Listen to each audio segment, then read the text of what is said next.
Welcome back to Moments with the Marcelins. My name is June. And my name is Stephanie. And we are the Marcelins. Our moments together will be centered around three things: transparency, tools, and truth. Yes, on this week's episode, we're going to take it back to an amazing conversation that we had with Elizabeth Sabillon, the host of Beauty Marks Podcast.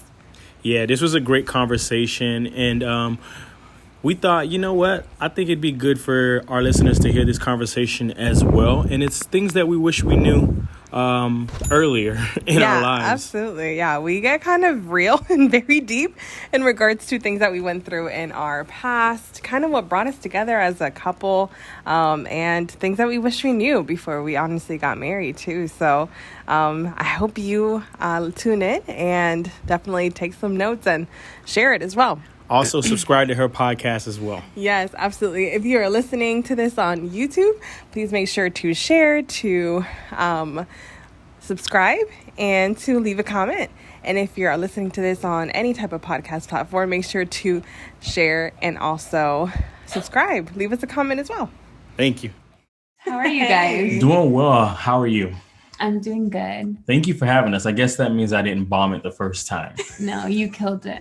People were like, we need more. The people asked. We came through. We're so honored to be here, Liz. This is what, your third, fourth time? I lost count. I feel like I'm already like part of the show. Like I'm not even a special guest anymore. It's honestly a privilege. Yeah, you're family now. This is my second, so I made it big time. Yeah, you Wow. did. So we're so thankful for you, Lizzie, and all that you were doing. And obviously I call you Lizzie because you're my sister, but nobody else. Yeah, no one else. Sassy Sadie. That's what I call you. We should be like, what are things that people want to know about me? Oh, I can tell y'all to know. What are some interesting facts? DM me. I'll let y'all know everything you need to know about Lizzie. No, I'm good. So thank you guys for joining me on today's conversation. Before we get started, aside from you guys having the podcast, I want to know, what are you guys passionate about? I'm very passionate just in general with helping people, helping people find their potential, helping people with their problems, just lending an ear to just listen to individuals. I'm passionate about art, just creativity, writing, music, just passionate about life and learning. I love to learn, love to read, love watching documentaries. And so those are some of my passions. Yeah, so some of my passions, definitely I agree as well. Like I love to help people. When it comes to, we're also involved in ministries, especially with youth ministry. It's like, you really are a purpose partner. So you help people discover their purpose, or, especially students, stuff like that. Definitely, whenever anybody needs anything, like, definitely like raise my hand, like I'm here to help in any capacity. And honestly, we like to Netflix a lot. So yes, we are binge watchers and we are unashamed. What are you currently watching? We definitely been watching, what's that show on? Is it Disney Plus or HBO Max? Disney Plus, Winter Soldier and The Falcon. Oh, yeah, I haven't started that really? yet. So good. Really good. So we're like watching that like every Friday diligently. And then we finished WandaVision. WandaVision was really good. Yeah, it was really good. He didn't like it the first 2 episodes. He was just I felt like, why are you? I felt like I was watching an episode of I Love Lucy. That's why. Yeah. But it picked up. And then other really Netflix good. shows that we'll keep undisclosed, or we won't disclose because you might judge our lives. Yeah. You might take my pastoral credentials, and we don't want that. What are you watching? What kind of genre are y'all watching on here? Yeah. Well, that Casa de Papel, Oh, that was one of the shows that's a guilty pleasure. I love that show. The new season came out, but I don't see it. I don't see it. No, We it comes out. Looking for it. No. It comes out in a couple days. Oh, I don't know when this recording is gonna go out, but it comes out soon. Yeah. Okay, gotcha. Another one was like Ozark. Yeah, that was like a really good. We just series. like drug dealers. I just finished Who Killed Sarah. That was a good one. Yeah. It was very intense. So discretion, your discretion is advised. It's very and heart discretion. I watched it right before I went to sleep. It was a little rough. Yeah, don't watch it before you go to sleep. But back to the show, back to Beauty Marks Podcast. So on today's conversation, I wanted you guys to come on here to talk about your relationship story, and just kind of like how that has shaped to you guys being married. You guys have been married now for 5 years, right? Going on 5 years. Going on 5 years. So it's like things that you guys wished you would have known. So the first question I had for you guys was, what is your relationship history? So like, Steph, did you have boyfriends before? And then June, I want to know about your history. The tea. So yes, I dated previously before meeting Mr. Marcelin over here. I also dated, like I had a lot of long-term relationships. So I would date someone for like 2-3 years. Like I didn't have like a lot of like little relationships. So all my relationships were like really serious and, a lot of issues and, things on both ends just because maybe you were young and, you were unhealthy or just emotionally unhealthy. And there was trauma already in my childhood and like in my teen years that then kind of like stepping into a relationship kind of like escalated all of those different things because I wanted this person in my teens or my early 20s to be this savior that they were never designed to be. But again, I was looking for some type of healing that I thought would come from a relationship. I was looking for some type of stability in the relationships. Because again, life was just a little crazy growing up. So I did, date before.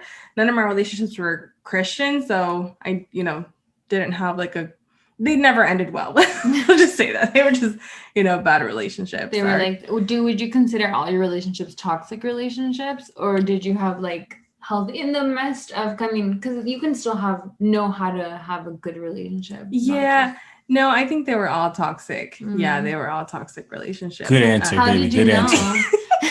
How did you know that they were toxic though? I didn't know about it in this moment. Looking at it now with what I know, they were very toxic. I was very codependent in relationships. Again, I had this desire for a messianic complex. I wanted them to save me and give me this stability, and for me to find myself in this relationship when I lost myself in every relationship that I was in. So you became that person. Yeah. And so I wanted to be loved and accepted. And the only way that could happen in my own mind was being more like them and then losing myself within that. So looking at it now, I knew it was toxic, but being in it at the moment, I was like, what's wrong with this relationship? We need to make this work. So yeah. That's real. How about you, June? So what's your history? Does high school count? Yes, I think they do. I think you cry. Listen, listeners, y'all let me know. I think I don't know if high school really. Yeah. I That's mean, very true. I guess. I honestly didn't have too many girlfriends. Prior to meeting you, I had some people that I had interest in, but I would say in my young adulthood, maybe 2 relationships. Like short term. You should have said 0. I'm just kidding. One I wouldn't even really count because it was so short, but I guess we'll count it. I would say, and one was 2 years. So I mean, but prior to that, if you want to count middle school and high school, but I don't count that. But it's yeah. Well, if you're in middle school, don't date. But I didn't have too many serious relationships. I think in my 20s, one of the things that I was looking for so early on, turning my life over to Jesus completely at 18 was marriage. And that was just something that I was just kind of chasing because it was just like, okay, once I get this, my life is complete. And so like a lot of you, I had dreams that by 22, I would be married. By 25, I'd have kids and I'd be this millionaire and everything would be just right. And then this thing called life happens. And so, but prior to, us dating, I would say maybe 2 relationships and not too serious. A lot of interest in people and things like that. But for whatever reason, it didn't work out or it wouldn't work out. So yeah, I wasn't supposed to. Yep. It just all lined up.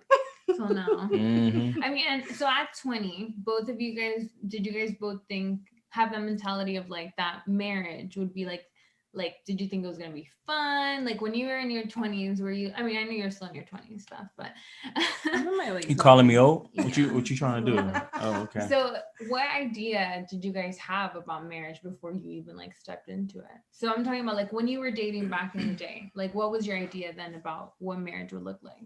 I mean, I knew I always wanted marriage. I was fortunate enough to, have both mom and dad at home growing up until this day. They're still together and our relationship is perfect. And I feel like I saw that growing up. So I understood that marriage was going to be a challenge. And there's a lot of, things that happen in life. Again, just life happens that, put tension and different things on relationships. So I knew I wanted that. At 20, I think, I feel like I understood marriage to an extent, but I didn't know what marriage would require of you as a person. So I feel like if I got married at 20, like I would have been divorced already because of just who I was at that particular moment in time. Mm-hmm. You know what I mean? Like I was unhealthy emotionally, spiritually, like, you know what I mean? Mentally, it's just like your priorities are just completely like aligned. I wasn't even serving God at 20. You know what I mean? So I know myself and like my desires at that moment that I'm like, that would have been chaotic for me and the other person. You know what I mean? So I don't know. I feel like 20 for me was interesting. I mean, it was 20 years old. At 19, I had become a youth pastor. Shortly after, a year after that, at the age of 20, that was a critical moment in my life because I lost my father at 20. So just kind of going back to being 20 years old, like it was like one of the weirdest seasons of my life. Kind of like just when I look back at it, I'm like, a lot of things are like a blur to a degree. So I don't really know where exactly I was at 20. I'll probably say maybe a little after 21, 22. I kind of have like this idea of what I thought marriage would be that, like, I don't know, like just unrealistic expectations to a degree because it was something that for me, I know me personally that I idolized it. Yeah. I idolized it. And it was like, I wasn't focusing on the present season in my life. I wasn't focusing on the beauty of, being single and getting to know people and just getting to know myself. It was just about who's going to get married next. And I was a part of several different weddings. I was like, prior to me getting married, I was in like I was a groomsman like 5 different times. Yeah. Caught the bouquet like 3 at a time, 3 out of the 5 times. So I'm like, all right, I'm next. Not the bouquet. Oh yeah, not the bouquet. Oh Lord. Not sis. No, this ain't that type of show. No, not the bouquet. No. What is it? The sat? What? No. No, it's a little thing that they put around their legs. The sat. It's like a sash. Yeah, I caught that. I caught that. Yeah, I caught that 3 times. Like, yes. Yeah, so I caught that like 3 times. And I'm like, okay, this is getting ready to happen. Yeah. And you find yourself early on in my 20s, you find yourself comparing your life to other people's life, and okay, they're at this age, so that means that it should happen for me. And I think I quickly learned that everyone's journey and everyone's walk is different. And that was a hard pill to swallow, but a lesson definitely that I had to learn. So that's kind of where I was at in my mentality around 20 years old. Yeah. I think it was just like we were in different phases of life. Like literally 20, 21, like I was out in the clubs. Like you didn't want commitment.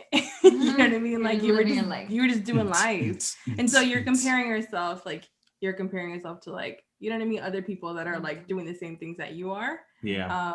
And so at that moment, again, I wanted it and but it wasn't like I wasn't looking for that at that moment. Yeah. My priorities were just different. Of course. Everybody's different. Where were you at 20? I think, at 20. Put you on the spot. At 20, I thought I was going to get married. Like, I thought by 2021, I was going to be married. Like, and even on, like, all my close friends at the time, they're like, you most likely are going to be the one that gets married, like, the youngest, you know? Like, I feel like I saw that for myself. Like, but I definitely feel like my idea of marriage was, like, you know, you're gonna like live together, be best friends, like all the time together, like just a very immature, like what really meant. Like I feel like I was just so excited for the day of the marriage, the honeymoon, being around the person all the time. But I don't think that I even knew a little bit of the responsibility of emotionally being available, the kind of like not being codependent, because I was very codependent at 21. I definitely feel like I was codependent. And just kind of like not emotionally being stable, you know. So like with my mental health and just like me as a person, I was still trying to figure out myself. So I don't know how that would have worked out.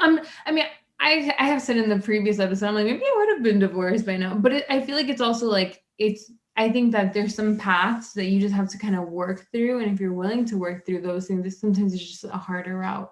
Yeah. You know? Yeah, very true. So very true. So yeah, but I mean, what are things, so like when you guys met, both of you guys, where were you guys at in your life? And what are things did you guys prepare for marriage? Like, yeah, so when we met 2012, 2013. Yeah, I think it was summer of 2013, or around there. Summer of 2013, I had literally, I was like 25. I was 20, yeah, I was 21. You were like 21. I was 21, 22. I had literally like came back to Jesus. And I was on like a road to recovery. Not only like, you know, spiritually, but also like physically, because I had recently got into the accident and to like that changed my life forever. February of 2013. So we met that summer. So it was about 4 or 5 months after my accident at church. And I was just like so involved with like church and just like what God had literally just saved me from. And like, you know what I mean? Him just like reminding me and confirming his call over my life, which I already knew. I just had drifted away. And, you know, I was kind of like finding that again. And, you know, I was just so passionate to tell people about like what God had done in my life. And so we kind of met like at that point. And this is where I, you know, began to kind of like turn my life around. You guys started talking in 2014, right? Like it was like the year yeah, we met in 2013. We didn't, and then we had like classes together with school and then like different things like that. And then we would go to the same services and stuff like that. So we like saw each other, but it honestly was just like mutual friendship at the beginning. It was like, you know what I mean? We like knew each other. We would go hang out with different groups and people, but for us to like really then start talking and was like, well, hey, like you're kind of cool. You know what I mean? Like you're kind of cute, you know, whatever. That was like later on in 2014. He's like, you know, doing a little dance right now, but I feel silly right now. That was like in 2014. So in 2014, like, you know, I felt like at 2014, I started actually going to like counseling for a lot of the stuff that I had like gone through in my life. So I feel like I was in a much better place when I originally like met you. I was like, you know, in that restoration process of life. Where were you at? What was that like? When we first met, it was a rough season when we first met. I was going through some things in my personal life. Just in a season where I was just kind of, I was getting the realization at 25 years old that June, you can't live to be accepted by others. You know, you have to live for you. And so part of that journey at the time when we first met was just kind of discovering the importance of, you know, my emotional well-being, my spiritual well-being, my mental well-being, because growing up in church, often sometimes the theology was, well, you just pray things away. And so at this age and this time, I'm starting to kind of get introduced to, you know, counseling and going to therapy for different things like that. And so, like you said, we were kind of like acquaintances at that time, just like in passing and things like that. But around 2013, 2014, those were some challenging years, to say the least. But I'm thankful for those years. I'm definitely thankful for those years because they helped shape and mold me. So, but I don't think at least in that time, 2013, I was really thinking about a relationship. No, but when yeah, you yeah, guys, yeah. but when you guys got together, where were you at emotionally? So that would be like then officially like 2015. 2015, I would say I was definitely in a better place. I was Yeah. definitely in a better place. I had just come out of a difficult, challenging season where I had learned a lot, where I just kind of found more out, not only because oftentimes when you spend time with God, like you're asking to learn more about God, but sometimes it's good to ask God to reveal about yourself too. So at 25 or 26 at that time, 2015, is I was learning a lot more about myself and things that I had dealt with in my past and things that I had gone through and why certain things, why I had certain tendencies, or why did certain things trigger me, and just kind of discovering more about myself. And so all that is just, that was the beginning of just kind of like unraveling and unpacking those things. And so it's like this new discovery. And so, okay, this connects to this, and just kind of family upbringing and things like that. And it was just a year of just kind of like discovery. I would say, yeah, it was a year of discovery for sure. Yeah, absolutely. I think by that time, when we were, I guess, officially together, I had already kind of, started, walk through that journey of healing, you know what I mean, from things in my past and, physically because of my accident. And again, I was still in this I guess discovery period too, where it's just like, you're now in tune with with the innermost parts of your life and yourself, and then allowing yourself to have more grace because now you know yourself more. And so I think we kind of met each other like around the same, you know what I mean? Like we were kind of in the same journey. You know what I mean? And so we were both like, serving God and at church. And of course, like you're working and stuff like that too. So we kind of like met at that crossroad. We were both like, walking along the same journey of healing and discovery and, restoration and all of that. And so, yeah, it was pretty cool. Do you guys feel like it's important to know each other's kind of like trauma and each other's kind of things that you've had to work through prior to being married? Yeah, I definitely do think so. But I also caution those who are in relationships, those who are single, aspiring for marriage, at your pace and whenever you're ready. Yeah. I think it was kind of important for us is when you felt comfortable, when you felt safe to share some of those things. I think when we kind of got together, it was kind of like, okay, we were kind of pretty much open with one another. Yeah, because already the emotional work that we had already been doing for like 2 years or so, like I was unashamed of my story at this moment, where I was like, if you want to accept all of me, this is also part of who I am, because this is what I had to live through. And so you can have a better understanding of why I am the way that I am. And obviously my hope is that these areas change, and I become again better, but this is where I am right now. And this is why, so we kind of laid it all on the table. I think at the very beginning, I remember actually being at Chick-fil-A and actually having this conversation. Great things happen at Chick-fil-A. I know. We were literally having the conversation, just like, all right, what was this like and whatever. And I was just unashamed. And so same with you. You were kind of like sharing that. But I do want to adding to what you were saying. I think it's important for whoever in their relationship, or again, if you're single and getting to know someone or whatever, it's like, don't ask questions that you're not ready for the answer for. Because, and this was, and I remember you told me this. Yeah. Because I was like, I want to know more about you. And again, it's not a bad desire. Like, you want to know more about the person that you're getting to know.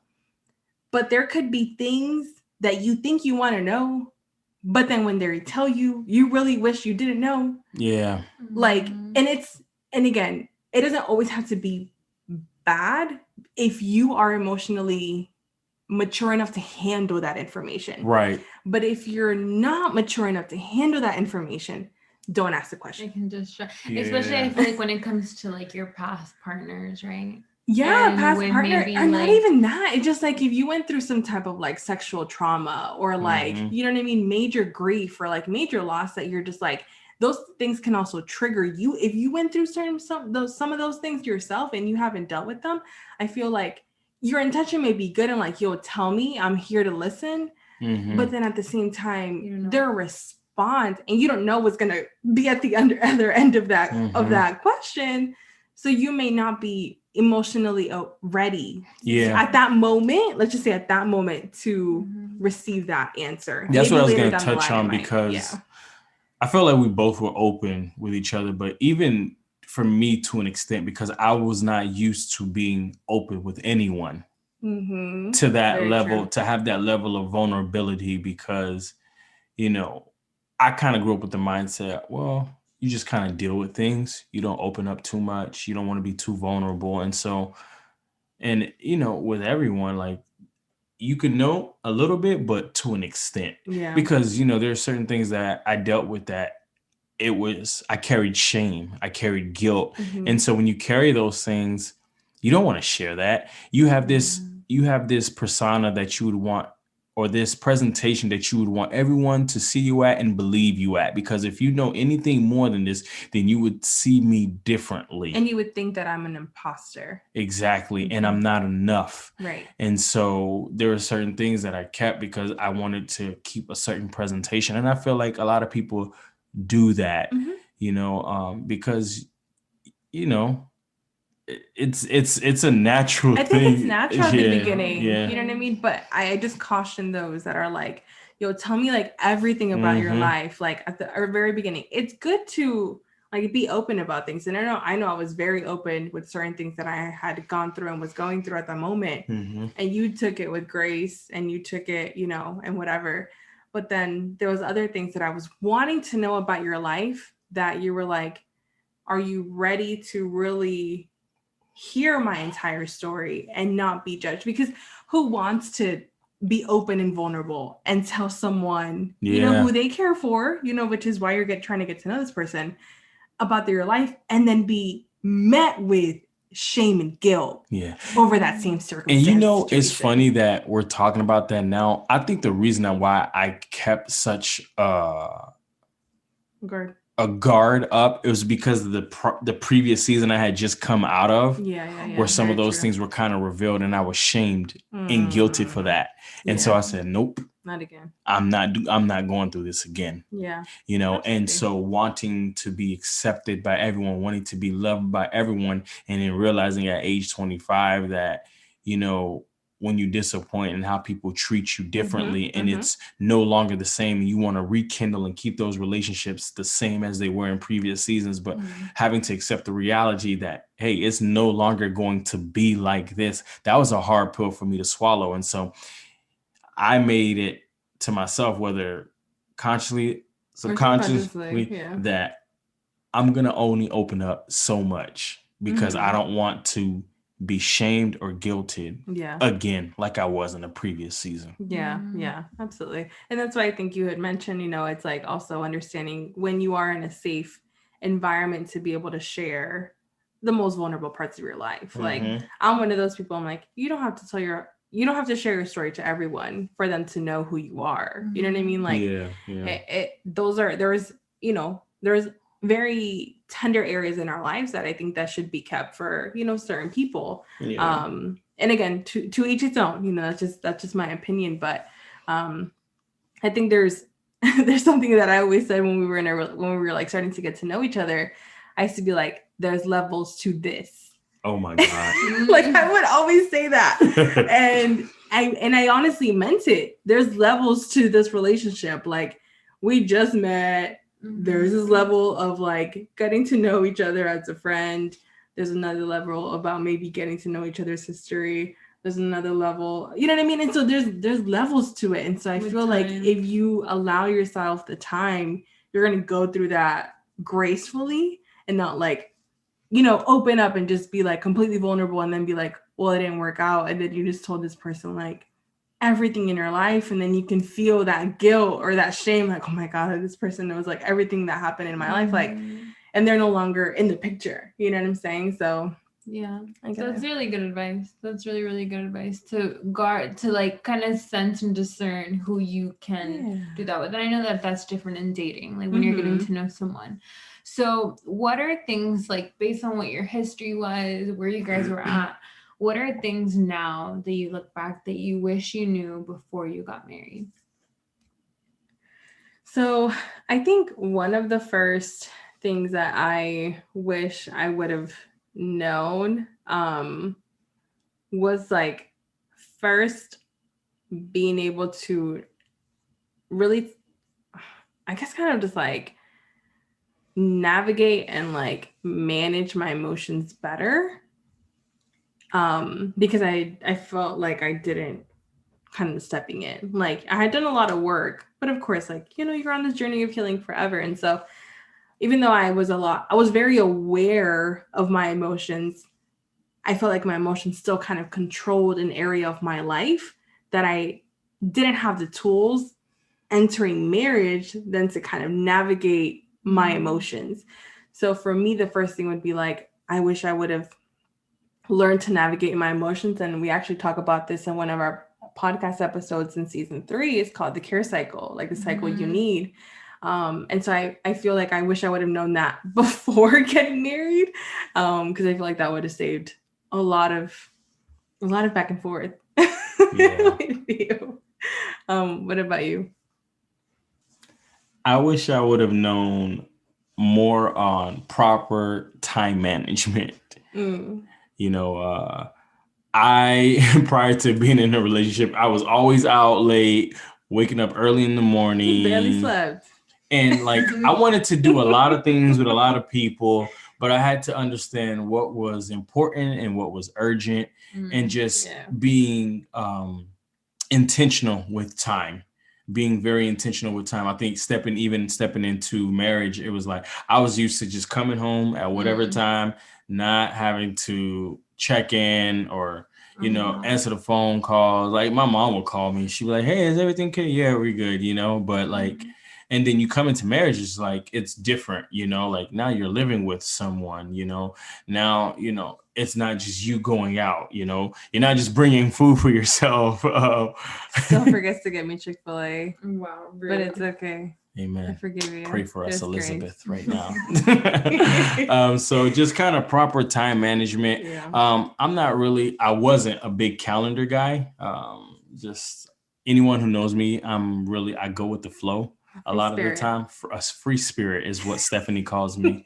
And so I had to learn that, hey, like there are certain things that need to be in your calendar that are non-negotiables, things that, you know what, no matter what happens this week, God forbid anything catastrophic, but you're going to do these things. And so for me, that is, going to the gym every day, working out one day out of the week, making sure that we have a date night in the midst of the busyness of working, in the midst of ministry, in the midst of school, making sure that we have at least a day that is just the two of us, that we put the phones away and that we just go out on a date, just get to know each other more and like do the things that we were doing when we were dating. You know what I'm saying? And being romantic. And so I had to learn better learn time management. Yeah. The second one, or the third one, I guess now is like there was books that we actually read like before we got married, and one of those are the book, I think it's by Gary Chapman. Correct me, I'm not 100% sure, but it was like 10 things I wish I knew before I got married. And that book talks about, one of the chapters is like expectations on like each other. And with that expectation is kind of like, okay, who's going to be doing what in the relationship? Like, you're going to be taking out the trash, I'll do the laundry. And so you kind of like divide these tasks, which is okay.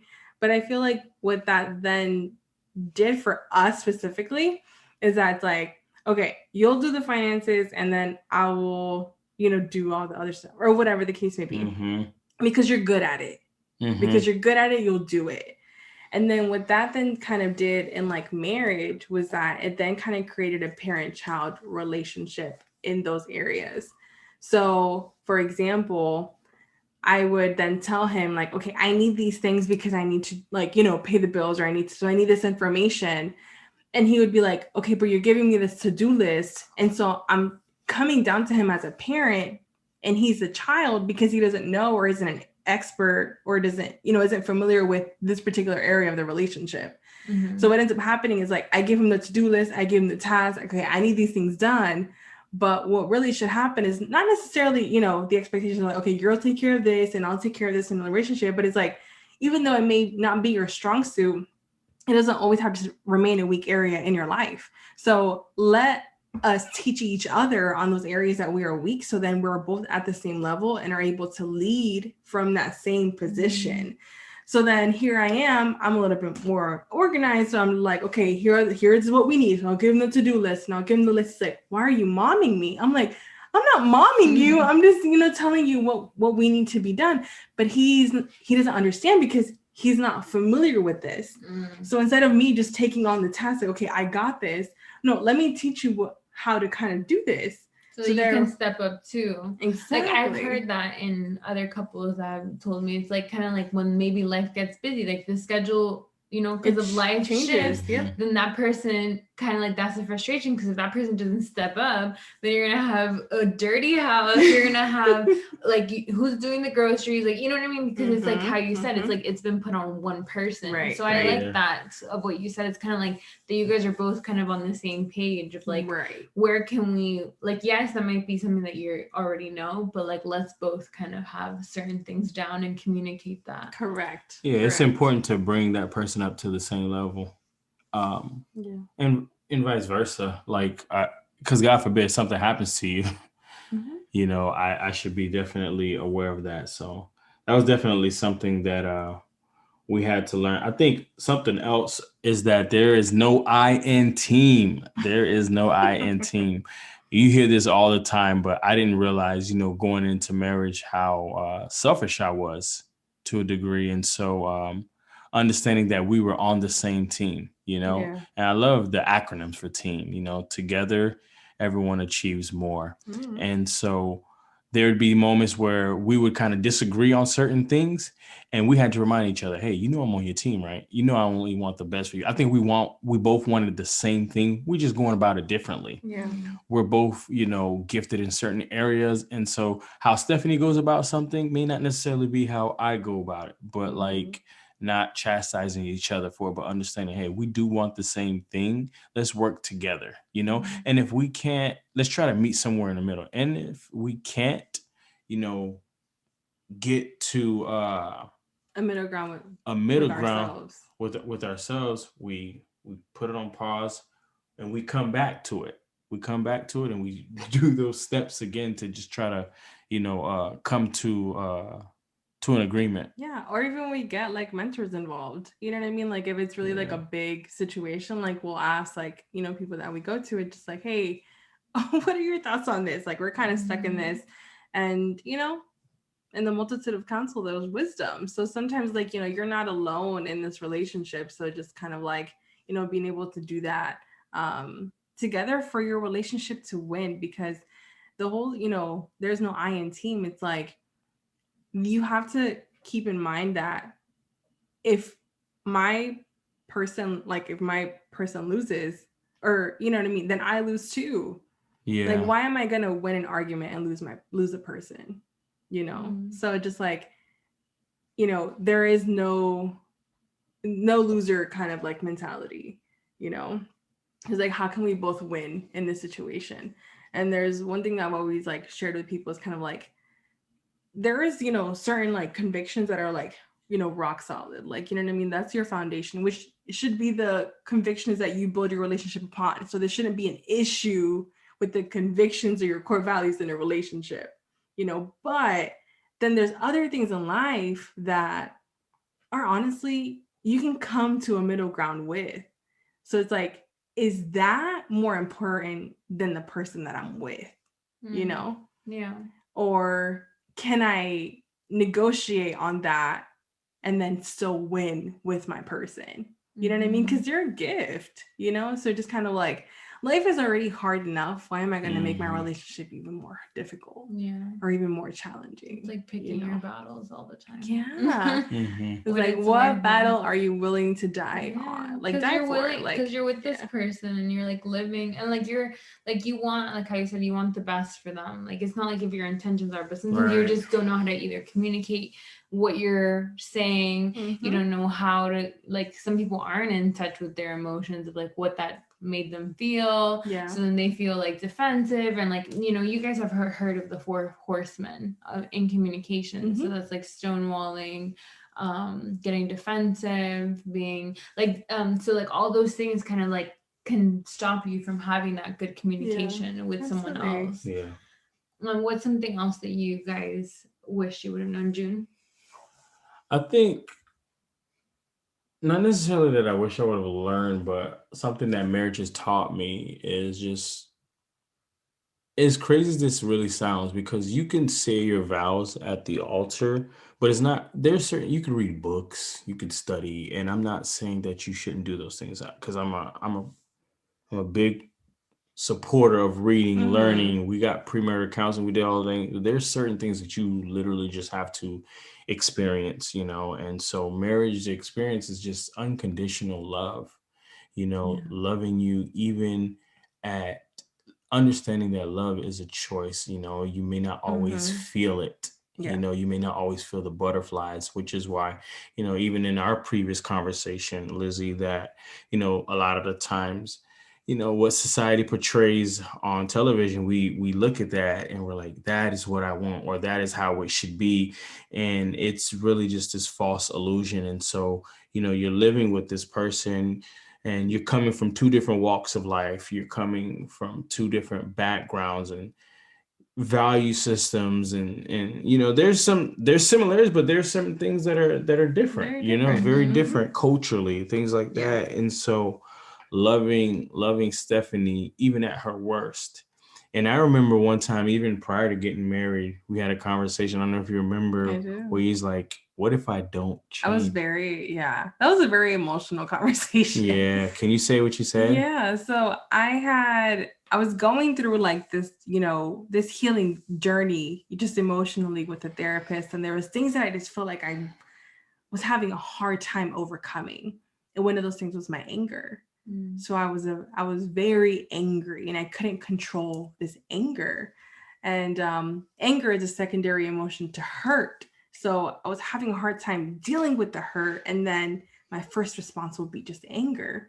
And then I would because I was so angry, I didn't know how to express it or kind of go through that. And I would then withdraw and stonewall and, all this kind of stuff. So I was so frustrated with myself. And I was like, I'm putting you through all this kind of stuff. And trust me, I know you have things you got to deal with too, but this is really affecting me and affecting us. And I was like, and I literally asked you, I was like, I'm not I can't guarantee you change. So even if I don't change, would you still love me and accept me? I want to. I told her the desire is there and I'm willing to do the work, but what if I don't? Because I was just so frustrated with myself and I was trying to do all the tools and read all the books, but it wasn't, there was just a lot of hurt that I wanted to be in my mind would tell me I should be over this already, but my heart was still not. And I know this now, but back then I didn't know that. And so I was so frustrated with myself and and so I told you that, and I was kind of I can't guarantee you change. I want to change, but if I don't, would you still love me? And I said that I would love the hell out of you. Yeah. Yeah. Yeah. And then I cried and we hugged and all that kind of stuff, you know what I mean? But it was just very emotional because, again, it was just a lot of stuff that, we had to go through, or I had to go through with that. And I remember asking you that. And again, we're not guaranteed change. Yeah. Yeah. I think something else is just kind of like, we check in with one another. We have these heart talk, what we call heart talks. And how you feeling? What are some Very areas? briefly. Yeah. What are some areas that I can help you with? What are some areas that I can improve in, and vice versa? And so we definitely check in with each other Yeah. periodically to just make sure everything's good. Because I remember one of the early times where we were just kind of going through it. Like I was under the impression everything was going great, It and you was on a wasn't. completely different frequency. Guys and girls just differently. Yeah. We're just Think different. differently. Just that's just how it is. And so check in with your significant other. So yeah, we definitely check in on a regular basis just to make sure that everything is good. So Yeah. That's awesome. I mean, I'm glad I see how you guys have like evolved in your relationship, and there's some things that like you guys have shared on your podcast that you guys have had to work through, that you guys have shared from like the first year. And so to see where you guys are at now, and even like with you, so I tell you that all the time, that like I see that area that for you was so hard to like overcome. Like now I'm like, you're like a whole different person. Like you're so, but that's such like I'm telling you that because like I see how like you really like, when did that happen? That was like through the process that you went through, but like it's kind of like until when you guys got married, you were still dealing with that. Yeah. And there's some stuff that you are still dealing with, even when you're married. Like it doesn't go away. And that's something that even for myself, I try to remind myself that like even if the work that I'm working through right now, that I'm preparing for like myself, but also for my future partner, because I desire to be married. And I'm like, but I know that there's some areas that are still kind of going to linger in, even when I do get married, because I'm not going to be perfect. Like no one's perfect, So, but at the same time, it's kind of like how you said, it's like someone unconditionally loving you, you also being aware of that area, and then kind of working. Yeah. And to kind of go with that, I think we need to give each other grace. Give each other grace and give ourselves grace. Absolutely. We're too hard on ourselves. We're too hard on ourselves. We're critiquing ourselves. We're comparing ourselves.